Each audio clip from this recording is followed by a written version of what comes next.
स्वागत है आप सभी का अपने YouTube चैनल HP प्रेप में। तो आज हम करने वाले हैं इंडियन पॉलिटी के 50 मोस्ट इम्पॉर्टेंट MCQs। यहाँ से इम्पॉर्टेंट है Himachal high court clerk exam के लिए और हिमाचल के अपकमिंग पुलिस एग्ज़ाम के लिए। लेकिन ऐसा नहीं है, आप किसी भी एग्ज़ाम के लिए इस क्लास को देख सकते हैं।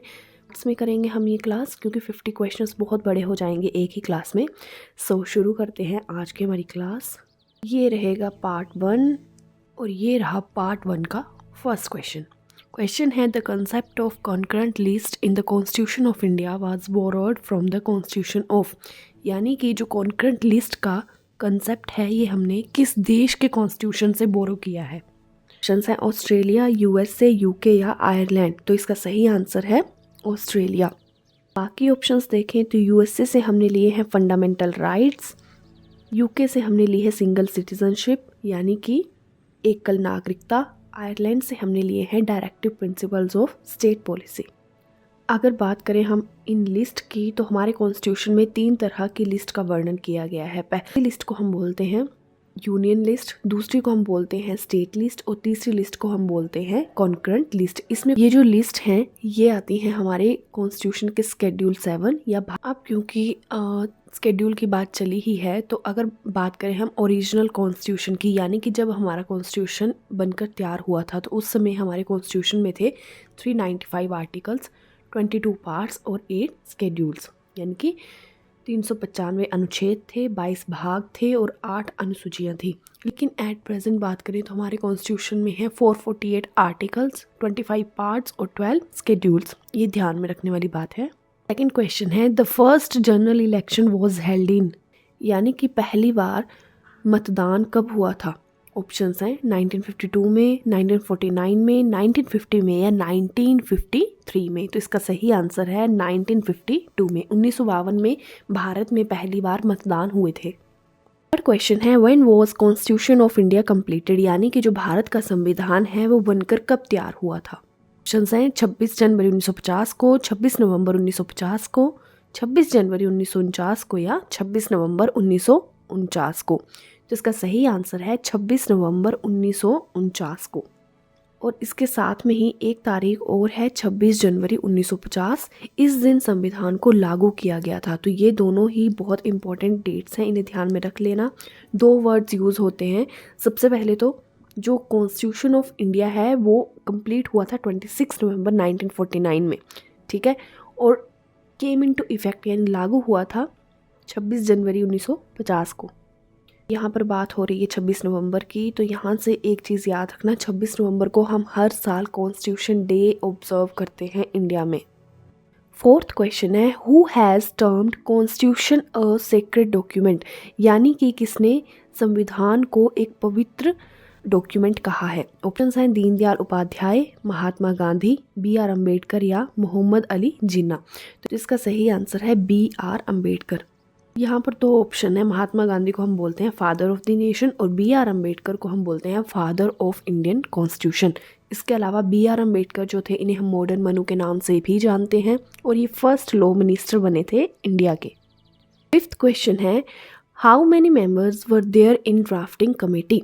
यहाँ पर ड्राफ्टिंग कमेटी की बात हुई है। बहुत सारी कमेटीज़ बनी थी संविधान के निर्माण के लिए, उसमें से ड्राफ्टिंग कमेटी सबसे ज़्यादा इम्पॉर्टेंट कमेटी थी। ऑप्शंस हैं 7, 5, 6 या 4। इसका सही आंसर है 6 और इस ड्राफ्टिंग कमेटी को हेड किया था BR अम्बेडकर ने। कई बार ये क्वेश्चन भी पूछ लिया जाता है कि ड्राफ्टिंग कमेटी किसके द्वारा हेड की गई थी। तो ये क्वेश्चन है who was appointed as the constitutional advisor of the constituent assembly, यानी कि संवैधानिक सलाहकार किसे नियुक्त किया गया था कॉन्स्टिट्यूएंट असेंबली का। ये जो कॉन्स्टिट्यूएंट असेंबली है ना, इस असेंबली ने मिलकर संविधान बनाया है, ठीक है। तो इसके जो कॉन्स्टिट्यूशनल एडवाइज़र थे, ऑप्शन इसके BR Ambedkar, KT Shah, VN Rao या SK अय्यर। तो इसका सही आंसर है BN राव। 7th क्वेश्चन है which is the first ever state constituted on linguistic basis, यानी कि भाषा के आधार पर सबसे पहला स्टेट कौन सा बना था। ऑप्शंस है राजस्थान, मध्य प्रदेश, कर्नाटका या आंध्र प्रदेश। तो इसका सही आंसर है आंध्र प्रदेश। ये स्टेट बना था 1953 में। 8th क्वेश्चन है which article of the constitution provides for removal of untouchability, यानी कि जो छुआछूत की जाती है उसको रोकने के लिए कौन सा आर्टिकल है?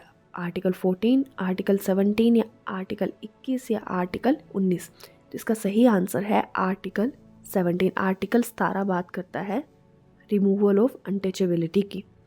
9th क्वेश्चन है which of the following articles of the Indian constitution allow the president to issue an ordinance.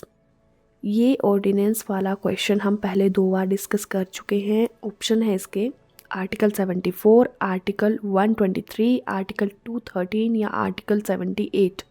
तो इसका सही आंसर है आर्टिकल 123। जो प्रेसिडेंट ऑर्डिनेंस इशू करते हैं वो आर्टिकल 123 के अंडर करते हैं, और जब हम इसका उल्टा कर देते हैं यानी कि 213 कर देते हैं तो ये बन जाता है गवर्नर का आर्टिकल, यानी कि आर्टिकल 213 के अंडर जो स्टेट के गवर्नर हैं वो ऑर्डिनेंस इशू कर सकते हैं। 10th क्वेश्चन है who calls the joint meeting of Lok Sabha and Rajya Sabha. Joint meeting बोलो या जॉइंट सिटिंग बोलो, ये भी हम पहले 2 बार डिस्कस कर चुके हैं। ऑप्शन है the Lok Sabha speaker, the president, the chairman of Rajya Sabha या द प्राइम मिनिस्टर। क्वेश्चन में बोला है कि बुलाता कौन है जॉइंट मीटिंग या जॉइंट सिटिंग, तो इसका सही आंसर है प्रेसिडेंट। प्रेसिडेंट इस सिटिंग को बुलाते हैं और हेड करते हैं लोकसभा के स्पीकर। अगर बात करें जॉइंट सिटिंग की, तो जॉइंट सिटिंग मैंने आपको बोला था इमरजेंसी में बुलाई जाती है, तो आपने इमरजेंसी का नंबर याद रखना है 108। आर्टिकल 108 के अंडर जॉइंट सिटिंग की बात की गई है। 11th क्वेश्चन है the vacant post of the president shall be filled, यानी कि अगर प्रेसिडेंट की पोस्ट खाली हो गई है तो वो कितने समय में भरनी चाहिए?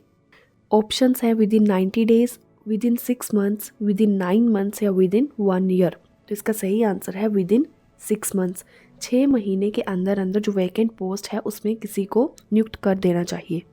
क्वेश्चन है to whom president of India gives his resignation, यानी कि जो प्रेसिडेंट हैं वो अपना त्यागपत्र किसे देते हैं? ऑप्शंस हैं the vice president, chief election commissioner, chief justice of India या प्राइम मिनिस्टर। तो इसका सही आंसर है द वाइस प्रेसिडेंट। तो प्रेसिडेंट अपना रेजिग्नेशन देंगे वाइस प्रेसिडेंट को। अगर बाकी ऑप्शंस की बात करें तो चीफ इलेक्शन कमिश्नर हमने डिस्कस किया था कौन है at present, Rajeev Kumar. Chief justice of India अभी हाल ही में नियुक्त हुए हैं chief justice of India Sanjiv Khanna. Most important question आज की वीडियो का, who was the first speaker of Lok Sabha, यानी जब लोकसभा बनी थी तो उसके पहले स्पीकर कौन बने थे?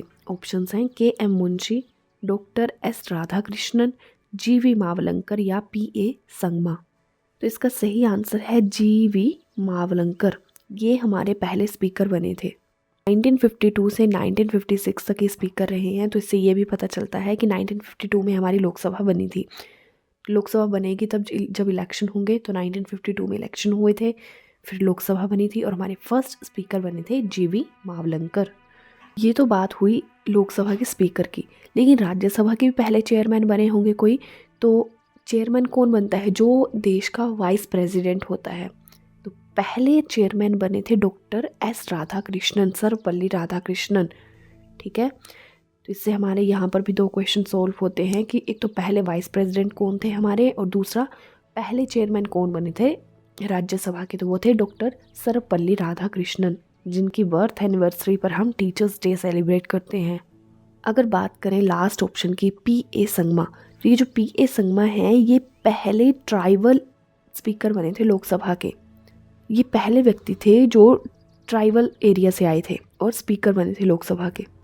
तो क्वेश्चन है the parliament of India consist of, यानी कि जो भारत का पार्लियामेंट है इसके कितने भाग हैं या इसमें कौन कौन शामिल होता है? ऑप्शंस हैं ओनली लोकसभा, ओनली राज्यसभा, या बोथ राज्यसभा एंड लोकसभा, या लोकसभा राज्यसभा एंड प्रेसिडेंट। तो इसका सही आंसर है लोकसभा राज्यसभा एंड प्रेसिडेंट। जो हमारा पार्लियामेंट है इसके 3 भाग होते हैं। ठीक है, लोकसभा और राज्यसभा तो मैक्सिमम सभी को पता ही है, लेकिन इसका एक और भाग होते हैं, वो होते हैं प्रेसिडेंट ऑफ इंडिया। ये क्वेश्चन भी बहुत बार आया हुआ है कि पार्लियामेंट में कौन कौन शामिल हैं।